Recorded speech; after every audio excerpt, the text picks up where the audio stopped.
నమస్తే. ప్రస్తుతం మనతో పాటు ఉన్నారు సోషల్ యాక్టివిస్ట్ కృష్ణకుమారి గారు. నమస్తే. నమస్తే అండి. నమస్తే.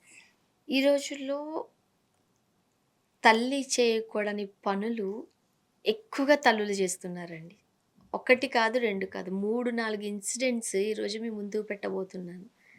ఆమెకేదో సైకలాజికల్‌గా ఇబ్బందుంది. ఇంతకుముందు మనం మాట్లాడుకున్నట్టు ఫోన్‌లో పిల్లలు ఏం చేయాలి? ఏం చేయకూడదు? ఏం తినాలి? ఏం తినకూడదు? ఇవన్నీ కూడా ఫోన్‌లో చూసేసి పిల్లలకి చెప్పేస్తా ఉన్నారు పేరెంట్స్. ముఖ్యంగా ఆ తల్లి చాలా జాగ్రత్త పడింది పిల్లల విషయంలో. తండ్రి కాస్త దాన్ని బ్యాలెన్స్ చేశారు. సో, ఆటోమేటిక్‌గా తండ్రికి కొంచెం క్లోజ్ అయ్యారు. పథకం వేసుకుంది. అమ్మగారింటికి తీసుకెళ్ళింది. పాపని 14 ఏళ్ల పాపను కత్తితో పొడిచి చంపేసిందామె. ఇంకొక దగ్గర కూడా అదే పండగొస్తుంది, బట్టలు కొనలేదు అని చెప్పి భర్త మీద కోపం పిల్లల మీద చూపిస్తున్నారు. చాలా బాధాకరం కదా! అమ్మ ప్రేమ ఎక్కడికెళ్ళిపోతుంది? ఇప్పుడు చాలా బాధాకరం అండి. ఇప్పుడు ఈ మానసిక సమస్యలు అనేవి ఇవి హఠాత్తుగా రాత్రికి రాత్రి పుట్టుకొచ్చే అంటే ఇది వ్యవహారాలు మానసిక సమస్యల వల్ల అన్ని సంఘటనలు జరుగుతున్నాయంటారా? లేకపోతే కోపము, చిరాకు? ఆహ్, ఆహ్, అతి అతి వెనక ఏ అతి వెనకైనా మానసిక కారణాలుంటాయి. హ్మ్. ఇప్పుడు అంటే ఆ మాట చెప్పి ఇలా నేరాలు చేసిన వాళ్ళని రక్షించాలనేది కాదు. ఇక్కడ కావాల్సింది ఏంటి అంటే అవగాహన కావాలి. ప్రతి విషయం పట్ల అవగాహనే. ఇప్పుడు ప్రపంచము చాలా మారిపోయింది. హ్మ్. ఒకప్పుడు అండి ప్రసూతి వైరాగ్యం అని ఒక మాట ఉండేది. ప్రసూతి వైరాగ్యం. వైరాగ్యం. డెలివరీ టైంలో ప్రతి మహిళ ఏమనుకుంటదంటే, ఇంకొక్కసారి నేను పిల్లల్ని కనను. ఏది ఆ పురిటి నొప్పులకి ఆ! అంటది. అనుకుంటది. దీన్నే ప్రసూతి వైరాగ్యం అంటారు. హ్మ్. ఇది దాదాపు 90% మహిళల్లో ప్రసూతి వైరాగ్యం వస్తది. అయితే అది ఏమైపోయింది అంటే, అది చాలా తాత్కాలికంగా ఉంటది ఈ ప్రసూతి వైరాగ్యం అనేది. ఇప్పుడు 10 మంది మహిళల్లో అసలు ఉండదనుకున్నాం అనుకోండి. ఈ 90% మంది మహిళల్లో ఒక ఈ ఈ పిల్లల ముద్దు ముచ్చట్లు చూసుకోవడం. ఇప్పుడు ఈమె బిడ్డని కన్నది కాబట్టి తల్లో, తండ్రో, లేకపోతే భర్త, అవును. అత్త, మామ, తమ్ముళ్ళు, చెల్లెళ్ళు, అన్నలు అందరూ కలిసి చాలా అబ్బురంగా చూస్తారు ఈ మాటకి ఆ మాట. ఏ ఇంట్లో చిన్న బేబీ వచ్చినా సరే అది అమ్మాయి కావచ్చు, అబ్బాయి కావచ్చు, చుట్టూ వాళ్ళందరూ చూసుకుంటారు. ఈ ప్రాసెస్‌లో వీళ్ళు కొంచెం ఆ బాధలన్నీ మర్చిపోయి మళ్ళీ మామూలు అయిపోతారు. ఇంకొంతమంది ఏం చేస్తారు అంటే వాళ్ళకి ఆర్థిక సమస్యలున్నా లేకపోతే ఈ డెలివరీ తర్వాత ఇంకొన్ని అనారోగ్య సమస్యలొస్తాయి. వాటిలి వల్ల కావచ్చు, లేదు ఆల్రెడీ వాళ్ళు ఎంతో కొంత పెళ్ళికి ముందే ఎంతో కొంత మానసిక సమస్యలున్నాయనుకోండి వాళ్ళకి. ఆ టైంలో వాళ్ళకి చాలా ఎక్కువవుతదది. అది కొంతమంది మీరన్నట్టుగా ఎక్కువ ఆలోచించేస్తారు. ఎక్కువ ఆలోచిస్తారు. ఎంత ఆలోచిస్తారంటే, అసలు నేను నా బిడ్డకి పాలివ్వగలనా లేదా? పాలొస్తాయా రావా? తల్లిపాలే మంచిది అంటున్నారు. ఈ తల్లిపాలు నేనివ్వలేకపోతే, నేను తల్లిగా ఫెయిల్ అయినట్టే గదా! అని చాలా జాగ్రత్తగా తినాలి అని. అంటే అతి ఇందాక అన్నాను చూడండి అతి. ఆ అతితోటి వాళ్ళకి కొంచెం జలుబు చేస్తే చాలు హడావుడి పడిపోతారు. ఏమైపోతదో, ఏమైపోతదో అని చెప్పి గబగబా, గబగబా ఇప్పుడు ఇంట్లో పెద్దవాళ్ళుంటారు. కొంచెం చిన్న చిన్న చిట్కాలు చెప్తారు. అవును. 5 మంది, 6 మంది పిల్లల్ని పెంచిన వాళ్ళు ఆళ్ళ చుట్టూ ఉంటారు. వాళ్ళు చెప్పేయి వింటారు చాలామంది. కానీ కొంతమంది వినరు. టకటక హాస్పిటల్‌కి తీసుకెళ్తారు. అంటే హాస్పిటల్, అంటే హాస్పిటలు. ఇదొకటి. వాళ్ళకి మోషన్స్ అవుతున్నాయనుకోండి. ఎందుకు అవుతున్నాయో వీళ్ళు అర్థం చేసుకోలేరు. రెండో వాళ్ళు చెప్తే వినరు. ఒక రకమైన పెడసరం మనస్తత్వంతో కూడా ఉంటారు కొంతమంది. ఇది ఈ టైంలో డెలివరీ అయిన తరువాత పోస్ట్ పార్టమ్ సైకోసిస్ అని చెప్పి ఈ ప్రసూతి వైరాగ్యాన్నే ఇంకొంచెం ఆహ్, మాడ్ అడ్వాన్స్డ్. మాడిఫై అయ్యి అది పోస్ట్ పార్టమ్ సైకోసిస్ అని వచ్చింది. పోస్ట్ పార్టమ్ డిప్రెషన్ వేరు. పోస్ట్ పార్టమ్ స్ట్రెస్ వేరు. పోస్ట్ పార్టమ్ సైకోసిస్ వేరు. హ్మ్. ఇప్పుడు ఈ స్ట్రెస్ ఉందనుకోండి, ఈళ్ళకి నిద్ర ఉండదు. చిన్న పిల్లలున్నప్పుడు అవును. రాత్రుళ్ళు పిల్లలు హ్మ్. ఏడుస్తా ఉంటారు. కొంతమందికి పాలు సరిగ్గా రావు.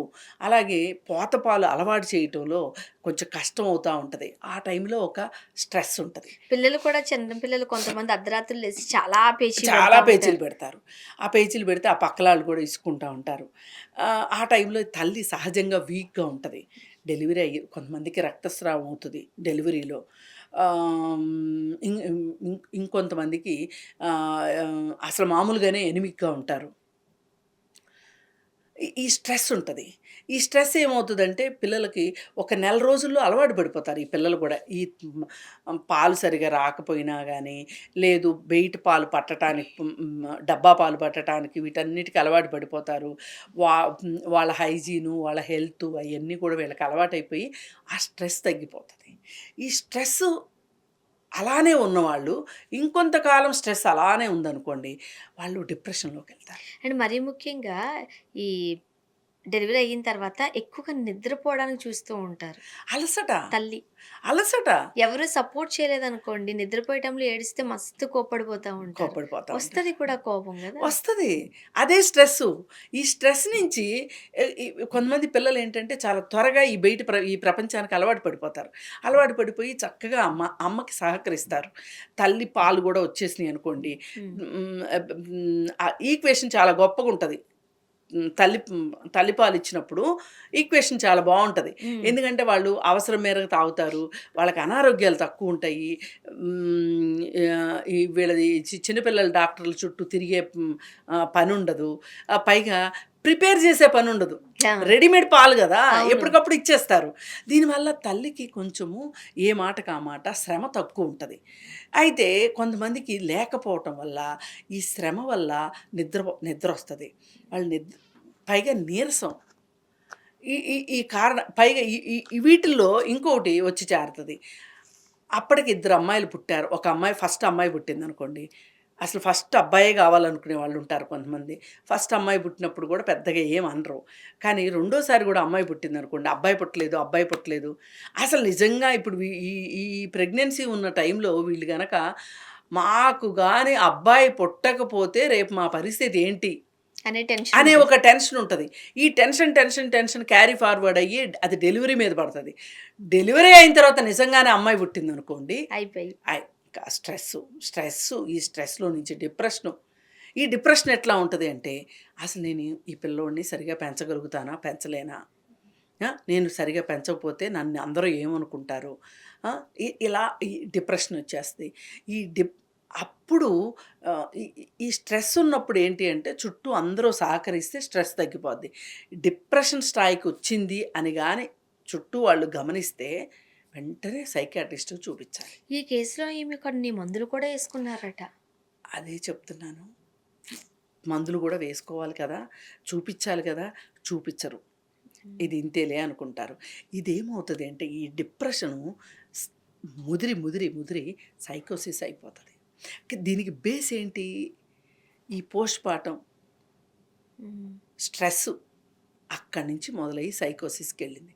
ఈ సైకోసిస్‌కెళ్ళిన తర్వాత వీళ్ళు పరిస్థితులు కొన్ని బావున్నాయనుకోండి. బావుండటం అంటే ఏంటంటే, ఈ పిల్లలు ఆరోగ్యంగా పెరగటము, భర్త ఆర్థిక పరిస్థితి బావుంటము, భర్తకి ఏమీ వ్యసనాలు లేకపోవటము, ఈ ఒడిదుడుకులు లేకోకుండా కొంచెం జీవితం సాఫీగా ఎళ్తుంది అనుకోండి. వీళ్ళకి ఇవన్నీ ఏమి ఉండవు. కానీ ఇది ఉంటది. సబ్‌కాన్షియస్ మైండ్‌లో ఈ సైకోసిస్ అనేది ఉంటది. అప్పుడప్పుడు చిన్నగా ఆళ్ళు బయటికి చూపిస్తా ఉంటారు. హ్మ్. అయితే ఈ చూపించిన దాన్ని సరిగ్గా గమనించుకోక సైకియాట్రిస్ట్‌కి చూపించుకోకపోవటం వల్ల అది ముదిరిపోతది. ముదిరిపోయి ఆల్రెడీ కొంత పెళ్ళికి ముందు కూడా ఉన్నవాళ్ళు, ఈ ఈ అవును. టైంలో డెలివరీ టైంలో వచ్చిన వాళ్ళు ఇవన్నీ సాగి ఈలోపు ఏమవుతదంటే థైరాయిడ్ అనే ఒక భయంకరమైన జబ్బోటొచ్చేస్తది వీళ్ళకి. ఈ స్ట్రెస్సు, ఈ డిప్రెషను వీటి వల్ల. ఇంకా అది గూడా వచ్చింది అంటే వీళ్ళు అసలు చుట్టూ వీళ్ళు మేనేజ్ చేయలేరు. వీళ్ళకి చుట్టూ వాళ్ళు మేనేజ్ మేనేజ్ చేయలేరు. చేయడం ఈ కష్టం. పరిస్థితుల్లో ఆ పిల్లల పరిస్థితి అగమ్యగోచరమైతే భర్త పాట్లు ఇంక చెప్పనలవి కాదు. అయితే ఇయన్ ఇది ఇలా పెరిగి ఈ పిల్లల్ని చంపేదాకా వస్తది. నిన్న ఒక కేసు తండ్రికి డయాలిసిస్ చేయించాలి అతను.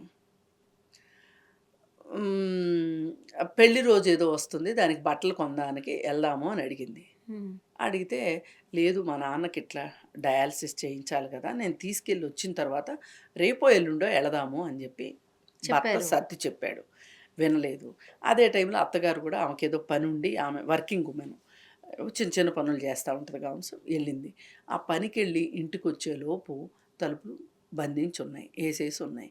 కిటికీ తీసి చూస్తే వేలాడుతా ఉంది. ఇద్దరు పిల్లల్ని గొంతు నులిమేసేసి తను ఆత్మహత్యకి ప్రయత్నించింది. వాళ్ళల్లో ఈ తల్లి చనిపోయింది. ఊరేసుకుంది కాబట్టి, ఈ పిల్లోడు గొంతు నులిమిన పిల్లోడు చనిపోయాడు. ఇంకొక పాప కొన ఊపిరితో ఉంది. నీలోఫర్‌కి పంపించారు. ఏమైంది తెలీదు. మరి మీరు చెప్పిన క్లాసిక్ కేస్ అయితే 14 ఏళ్ల పిల్లని చంపేంత ఇది అంటే, వాళ్ళకి ఆమె తీవ్రమైన మానసిక సమస్యలతో బాధపడుతోంది. బాధపడుతున్న సందర్భంలో వాళ్ళని మనము సమాజానికి దూరంగా పడేయమని కాదు గానీ, వాళ్ళని ఒక కంట కనిపెట్టాల్సిన అవసరం. మొన్నటికి మొన్న పాలిచ్చే పాప ఏడుస్తుందని పిల్లని చంపేయలేదు. అవును. ఇది అదే. ఈ పోస్ట్‌పార్టమ్ సైకోసిస్‌ని అర్థం చేసుకోకపోవటం, అవగాహన లేకపోవటంతోటి వాళ్ళకి అందించాల్సిన సహాయ సహకారాలు అంటే ఒక రకంగా ఆమెకి జబ్బుంది. ఈ జబ్బుని ఎలా డీల్ చేయాలి అనేది చుట్టూ వాళ్ళకి అర్థం చేసుకోకపోవటము, ఇది ఒక రకంగా అవగాహన లోపం కింద మనం చూడొచ్చు. ఏది ఏమైనప్పటికీ కూడా వీళ్ళకి ఈ పిల్లలనేవాళ్ళు ఆహ్, భారమైపోతున్నారు. కాదు. ఆ మెంటల్ స్ట్రెస్‌తో. ఈ ఈ ఈ వీళ్ళ కోపము, వీళ్ళ ద్వేషము, ఇవన్నీ కూడా పిల్లల పిల్లలు మీద బలైపోతున్నారు. చూపిస్తున్నారు. పిల్లల మీద చూపిస్తున్నారు. ఎందుకు అంటే పిల్లలే గదా! ఎదురు తిరగలేరు. తిరగలేరు. గట్టిగా మాట్లాడలేరు. ఎదిరించలేరు. ఎవరికీ చెప్పుకోలేరు. తల్లి మీద చెప్తే కూడా నమ్మరు ఎవరు గూడా. పిల్లల్నే వీళ్ళేదో ఆట పట్టిస్తున్నారు అనుకుంటారు. ఏది ఏమైనప్పటికీ కూడా ఇవాళ డబ్ల్యూహెచ్ఓ కూడా చెప్తుంది ఏంటి అంటే, ప్రతి ముగ్గురిలోనూ ఒకరికి మానసిక సమస్య ఉంది. ఈ ప్రపంచవ్యాప్తంగా.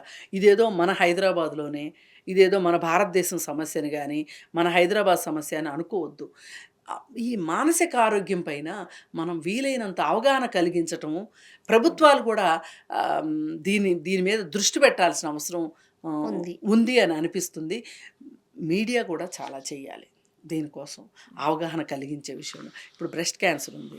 అవగాహన కోసం ఎంత చేస్తారు? అవును. అలాగే ఈ మానసిక ఆరోగ్యం గురించి కూడా అవగాహన కలిగించాల్సిన అవసరం ఉంది.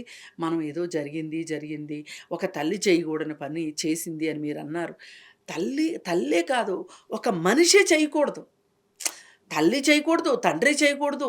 అసలు ఒక మనిషి అనేవాళ్ళు ఆలోచించగలిగిన మనుషులు కదా! మనిషి అనేవాళ్ళు చేయకూడదు ఇట్లాంటి పనులు. కానీ చేస్తున్నారు అంటే వాళ్ళ ప్రత్యేక పరిస్థితులు, ఆ పరిస్థితుల్ని చుట్టూ వాళ్ళు గమనించకపోవటము, గమనించినా గానీ సరైన చర్యలు తీసుకోకపోవటం వల్ల ఇదంతా జరిగిందని థ్యాంక్ యూ అండి. Thank you.